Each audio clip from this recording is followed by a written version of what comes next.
Hi friends, welcome to village వంటకాలు. Friends, సరికొత్త రెసిపీతో మేము ముందుకు వచ్చాను.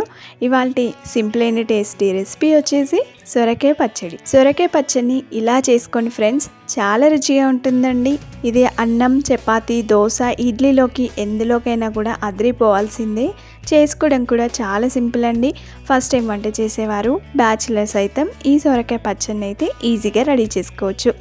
ఇక లేట్ చేయకుండా సింపుల్ అయిన టేస్టీ, నోటికి ఎంతో కమ్మగా రుచిగా ఉండే ఈ సొరకాయ పచ్చడిని ఎలా రెడీ చేసుకోవాలి, దాని ప్రాసెస్ ఏంటనే చూసేద్దాము. ముందుగా స్టవ్ పైన ఒక బాండి పెట్టుకొని అందులో 1/2 కప్పు వరకు పల్లీలను వేసుకోవాలి. పల్లీలు వేయించుకునేటప్పుడు స్టవ్ని సిమ్లో పెట్టుకొని వేయించుకున్నట్లయితే పల్లీలు లోపల వరకు కూడా బాగా వేగిపోతాయండి. చూడండి, పైన పొట్టు పగుళ్ళు వచ్చి పల్లీలు చక్కగా వేగిపోయాయి. ఇలా వేయించుకున్న పల్లీలని ఒక ప్లేట్లోకి తీసుకుందాం.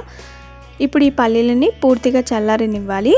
ఇప్పుడు అదే బాండిని స్టవ్ పైన పెట్టుకొని అందులో 2 స్పూన్ల వరకు ఆయిల్ పోయాలి. ఆయిల్ వేడిన తర్వాత శుభ్రంగా కడిగి తొడిమ తీసేసి మధ్యలో కట్ చేసుకున్న ఈ పచ్చిమిర్చిని ఆయిల్లో వేసుకోవాలి. ఆయిల్లో వేయగానే ఆయిల్ పైకి చిల్లుతుంది కాబట్టి వెంటనే మూత పెట్టేయండి. ఇలా మూత పెట్టి వేయించుకోవడం ద్వారా పచ్చిమిర్చి లోపల వరకు కూడా బాగా వేగిపోతాయి. పచ్చిమిర్చి బాగా వేగిన తర్వాత ఒక 5-6 వెల్లుల్లి రెబ్బలు పొట్టు తీసి వేసుకోవాలి. అలాగే 1/2 టీ స్పూన్ వరకు జీలకర్ర వేసుకోవాలి.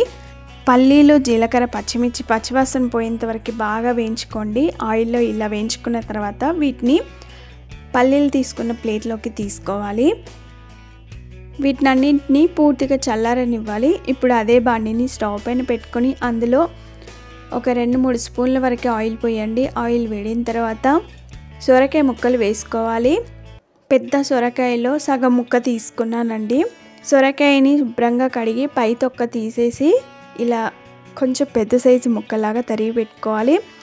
ఈ ముక్కల్ని ఆయిల్లో వేసిన తర్వాత ఒకసారి బాగా కలుపుకొని పచ్చివాసన పోయేంత వరకు కొద్దిసేపు ఉడికించుకోవాలి.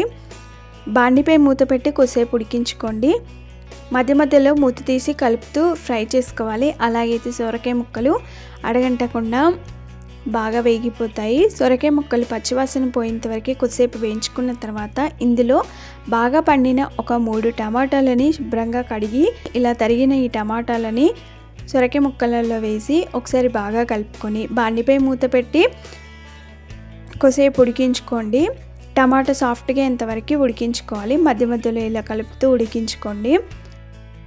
టమాటా ముక్కలు కూడా సాఫ్ట్గా అయిన తర్వాత స్టవ్ ఆఫ్ చేసుకొని ఇప్పుడు వీటిని అన్నిటిని కూడా పూర్తిగా చల్లారనివ్వాలి.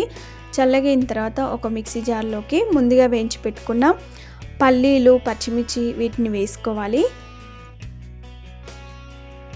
తర్వాత ఇందులోనే చిన్న నిమ్మకాయ సైజ్ అంతా చింతపండుని ముందే కడిగి పెట్టుకొని ఆ చింతపండుని ఇందులో వేసుకోండి. 1/2 టీ స్పూన్ వరకు రాళ్ళ ఉప్పు వేసుకొని మిక్సీపై మూత పెట్టి ఒకసారి మిక్సీ పట్టుకోండి. ఒకసారి పచ్చిమిర్చిని ఇలా మిక్సీ పట్టిన తర్వాత ఇందులో ముందుగా ఉడికించుకున్న సొరకాయ టమాటా ముక్కలు వేసుకోవాలి. తర్వాత ఇందులోనే కొంచెం కొత్తిమీర వేసి మిక్సీపై మూత పెట్టి పల్స్ ఇస్తూ మిక్సీ పట్టుకోండి. మిక్సీ పట్టుకుని పచ్చడిని ఒక బాండీలోకి కానీ బౌల్లోకి కానీ తీసుకోవాలి.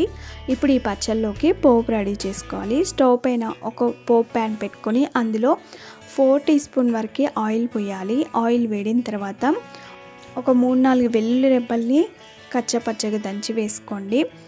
తర్వాత ఇందులోనే 1/2 టీ స్పూన్ వరకు ఆవాలు, 1/2 టీ స్పూన్ వరకు జీలకర్ర వేయాలి. ఇప్పుడు ఈ ఆవాలు, జీలకర్ర చిట్టుబాట్లు ఆడేంత వరకు ఫ్రై చేసుకోవాలి. ఇందులోనే 1 లేదా 2 ఎండుమిర్చిని కట్ చేసి వేసుకోండి. 1/2 టీ స్పూన్ కంటే తక్కువగా కొంచెం పసుపు వేసుకోండి. ఇందులోనే ఒక రెమ్మ కరివేపాకు వేసుకోవాలి. అలాగే 1/2 టీ స్పూన్ కంటే తక్కువగా కొంచెం ఇంగువ వేసుకోండి. ఇంగువ వేసుకుంటే ఆ ఫ్లేవర్తో పచ్చడి చాలా బాగుంటుంది. ఇవన్నీ పచ్చివాసన పోయేంత వరకు బాగా ఫ్రై చేసుకున్న తర్వాత స్టవ్ ఆఫ్ చేసుకొని ఈ పోపునంతా కూడా పచ్చళ్ళలోకి వేసుకోవాలి. పోపుని పచ్చళ్ళలోకి వేసిన తర్వాత ఒకసారి బాగా కలుపుకోండి. ఇలా కలుపుకొని ఒక సర్వింగ్ బౌల్లోకి తీసుకొని సర్వ్ చేసుకుంటే అంతేనండి. చూస్తుంటేనే నోరూరించే కమ్మని సొరకాయ పచ్చడి అయితే రెడీ అయిపోయింది. సొరకాయలో వాటర్ క్వాంటిటీ ఎక్కువగా ఉంటుంది కాబట్టి ఇది మనం వారానికి ఒకసారైనా తింటే చాలా మంచిదండి. సొరకాయ అంటే ఇష్టపడని వారికి ఇలా పచ్చడి రూపంలో చేసి పెట్టినట్లయితే వాళ్ళు కూడా ఇష్టంగా తింటారు. ఇది అన్నంలోకి కాకుండా ఇడ్లీలోకి, దోశలోకి, చపాతీలోకి కూడా చాలా బాగుంటుందండి. ఈ సింపుల్ అండ్ టేస్టీ సొరకాయ పచ్చడి మీకు నచ్చిందా ఫ్రెండ్స్? ఆలస్యం చేయకుండా వెంటనే మా ఛానల్ని సబ్స్క్రైబ్ చేసుకోండి.